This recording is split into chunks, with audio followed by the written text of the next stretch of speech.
Hi YouTube, this is Kristen Moonrise. Welcome back to my channel. I am a spiritual mindset and confidence life coach, and today we're going to talk about the super blue full moon in Pisces happening on Wednesday, August 30th.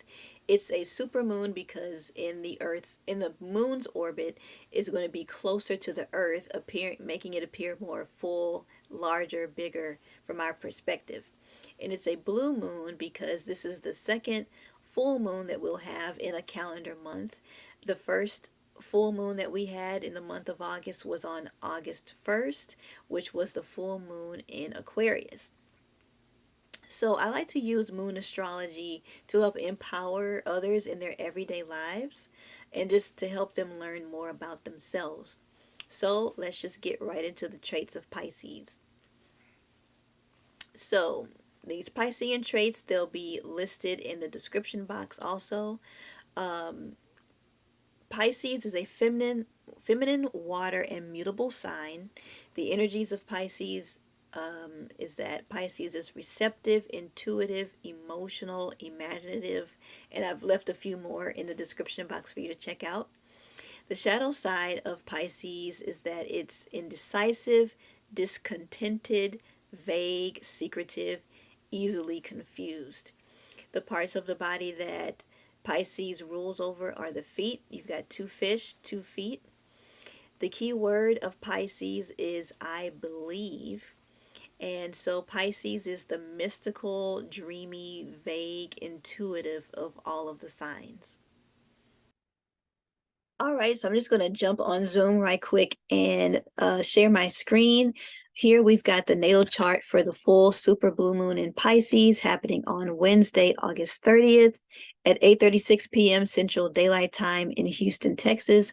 I am from Houston, Texas, so that's why my chart will always show Houston. And so we see the full moon here in 7 degrees and 25 minutes of Pisces, and it is opposing the sun here in the same degree in 7 degrees and 25 minutes in Virgo. And so just in case if you are not familiar with how astrology charts are, this line here in the middle is showing the horizon and what is rising and setting on the horizon. And so as we see here, the sun is below the horizon, which means that it has set, and that's to be expected with it being 8:36 p.m. And so as it's setting, we see that the moon is rising on the horizon here. And so what we see here, the full moon is in the first of 3 decans in Pisces. And this first decan in Pisces is all about compassion and empathy. So that's definitely something that we can embody in this for this full moon in Pisces. And as we go over here, we see that the sun is in the first of the 3 decans in Virgo. And so we can embody good communication and mannerisms. So I wanted to kind of include that, just what more can we embody? So basically I have set up this image to look just like what the chart looked like. So we see the sun here below the horizon. Basically, this image is just showing us looking downwards on Earth.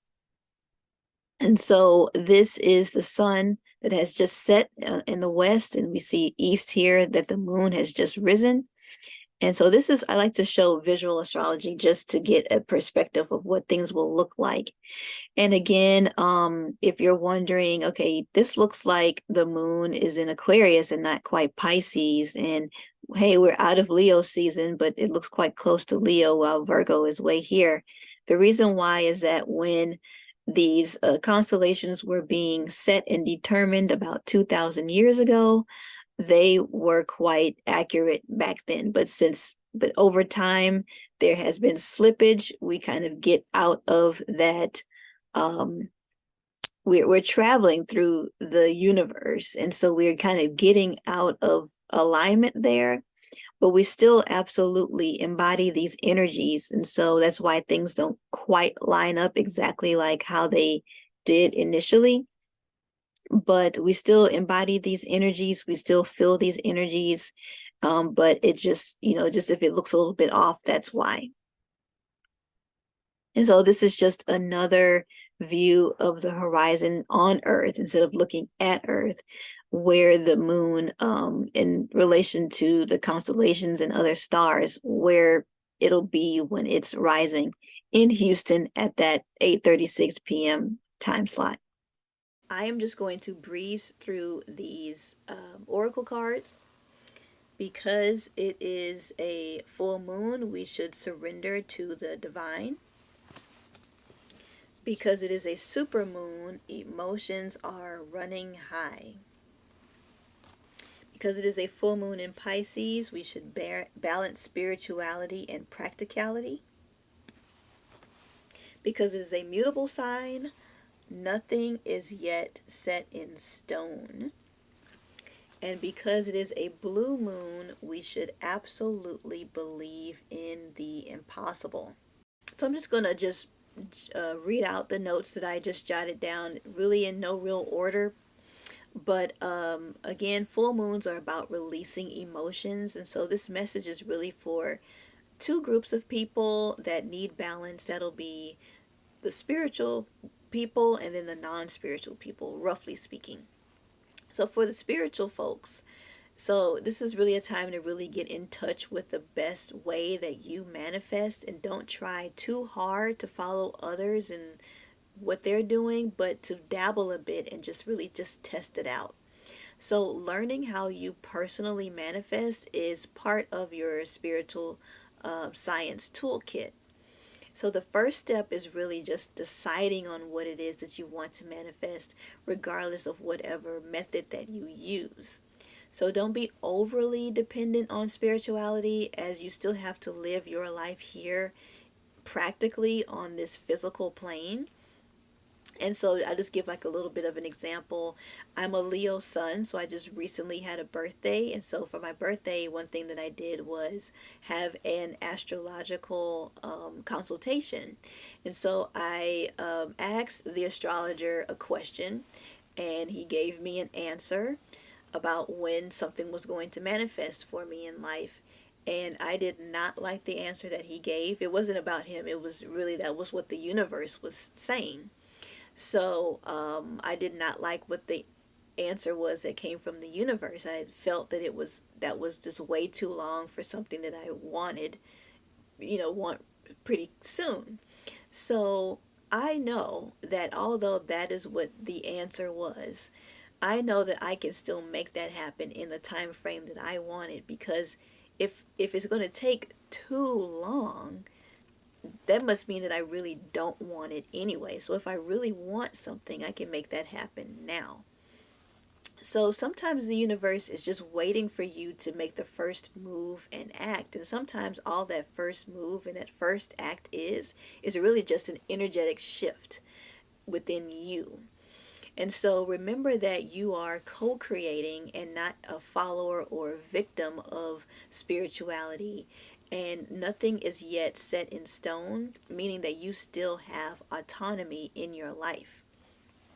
And so for the non-spiritual people, on the other hand, there are people out there who absolutely need that bit of magic in their lives. And before I began my whole know thyself journey, I learned to really surrender to the divine instead of trying to force things or hustle, which really made me sick. And I ended up developing two autoimmune diseases that I have since cleared, thankfully.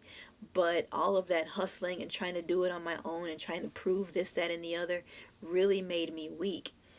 So I had to learn, and what I'm saying here now is to really learn to work in alignment with the universe to co-create. You don't have to slave it on your own or force or overly convince others to get what you want out of certain situations. So know, trust, and believe that there is something bigger and greater out there that is working in your favor. Just allow it to come in. So either way, whether you're spiritual or not spiritual, you're missing out if you spend too much time in either one. to me, being practical means that you have an equal balance between the two. So when it comes to believing in the impossible, believe in what you can personally achieve and accomplish without force, but from a place of empowerment. So that could mean that you're speeding up timelines, that means that you're shortening distances between you and someone else, etc., whatever that may mean to you. And so I have a tarot card here that I felt was really appropriate to this full moon in Pisces. And so we've got the Seven of Cups. And so whatever you're trying to manifest, whether that be love, money, success, wisdom, power, etc., dream big and but balance reality. And so don't become mentally unwell over your manifestations. Don't become disillusioned in all the things that's going on. Make a choice and decide. Step back, take a step back and reflect so things may come to fruition. And it does you no good to have your manifestations when you're not spiritually or mentally ready for it anyway. So basically, long story short, know that it is a blessing to be a spirit having a human experience, and believe that you can have your desires by both being active in the physical and spirit plane. Letting go and trusting yourself, trusting in that higher power. And you don't have to fight or battle alone, but also don't be lazy about things. The universe loves rewarding those who do their inner work and who show their personal development. So, this is really the proper way of really exiting or stepping out of the 3D and stepping into the 5D, how you really co create from one 3D to 5D. So I hope that you did enjoy this video. I am a spiritual mindset and confidence life coach. I do have a Know Thyself coaching package available. It includes many things, including one-on-one coaching programs around your natal chart. I also offer self-study courses. All of that is listed below in the description box and on my website. And so if you have any questions about any of those things, you can set up a free consultation with me, or you can email me and we can discuss whatever questions you may have there. So I hope that you enjoyed this video. Please like, share, comment, and subscribe, and I'll see you in the next one. Bye.